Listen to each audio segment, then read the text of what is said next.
can't even afford a car," my brother smirked, loud enough for the whole family to hear. His friends laughed. My mother looked away. I didn't answer. I just set my champagne down, walked to the window, and checked my watch. The thump of rotor blades rolled in before anyone could speak again. Every head turned as the helicopter descended onto the lawn, blades whipping the autumn leaves into a frenzy. I stood, smoothed my coat, and said, "My ride's here." Then I walked past him without looking back. Mom fainted before I reached the door. Backstory setup. We were never equals. Not in our parents' eyes, not in his. David was the golden child. Charming, loud, reckless. I was the quiet one, the planner, the one who kept things together when his mistakes caught up with him. When our father died, I took over the family business. Not because I wanted to, because someone had to. I grew it, doubled our profits, paid off debts David never even knew existed.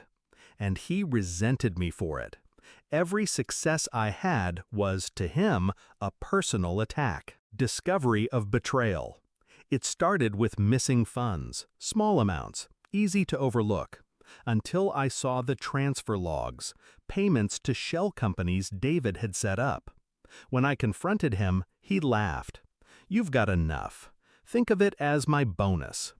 Then he went further, spread rumors that I was mismanaging the business, told our mother I was gambling company money. And the board, half of them his drinking buddies, began questioning my leadership. It wasn't just theft, it was an attempt to ruin me. Shift in mindset. Strategic planning begins. I didn't yell, I didn't threaten. I smiled and told him we should work things out. That was the first move. Let him think I was weak. I called in auditors, not to the whole company, just to our private holdings. Quiet, surgical. Within 2 weeks, I had everything. Proof of his theft, falsified expense reports, even a few gifts from suppliers that violated bribery laws. Then I made my second move. I started selling off my shares, quietly to investors I trusted. By the time David realized what I was doing, I'd already shifted control of the company away from both of us.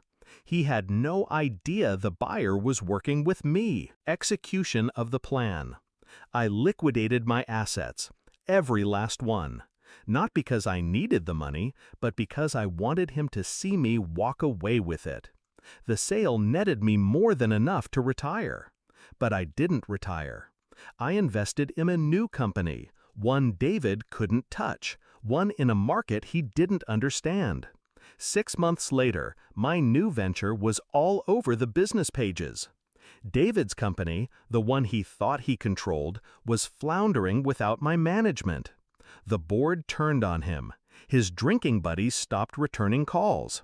Then came the third move, an invitation to our mother's birthday. I accepted, and I made sure to arrive in a way he'd never forget. Climax and confrontation.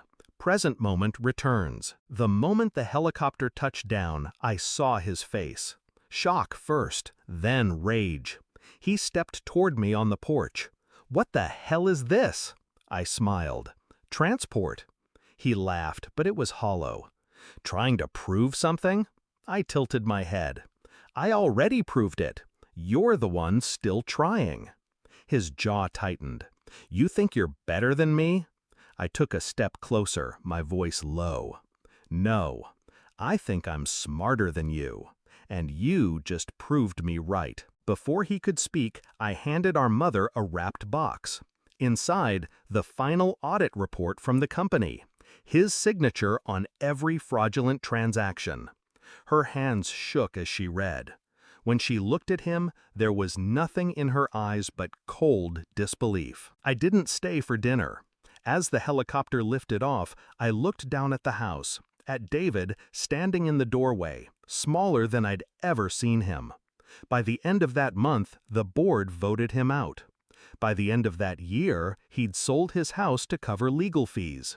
I didn't have to destroy him. He did that himself. I just gave him the stage.